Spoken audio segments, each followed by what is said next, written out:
Good morning, friends. Today we'll cover chapter 12 using transient keyword.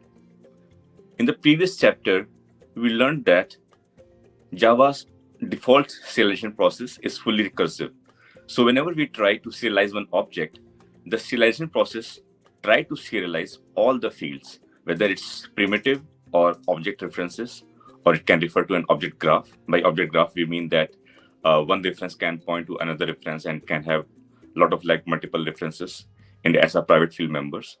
So using the Java's default process, it will try to serialize everything, whatever it's we have defined in our as our private member, whether it's primitive or reference, except the static and transient fields. So in this chapter, we will focus that how we can control this using transient fields. So let's go to the theory part of chapter 12. So suppose one of the objects in the object graph is not accessible. Maybe it's a third-party library or which we don't have the access to the source code. And also we know that just by reading at the API that class has not been marked as serializable. It's not implementing the serializable interface. In that case, what are the solutions that we have? So one option is that if we can subclass, if we can just extend that and create a subclass of that read-only class.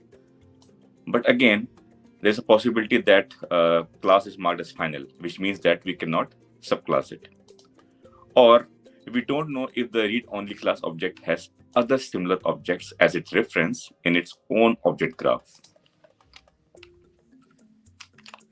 Also, there are some other private member fields like which contains sensitive data like passwords, or it doesn't make sense to serialize it like the state of an in-memory thread. Because Java serialization, we only want to serialize those things which have got a state or a data to be saved. Thread is an in-memory process, so doesn't make sense to serialize it.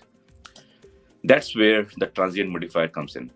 By marking the member fields, whether it's primitive or reference, as transient, we have a control over the serialization process that these fields are not serialized, just like the static fields. And what happens to the data marked transient once we deserialize it?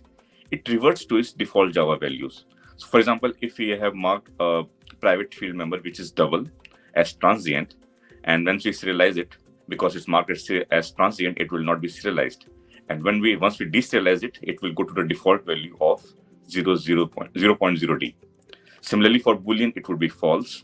And for the object references, it would be deserialized as null. So let's try to write some test cases to understand this better.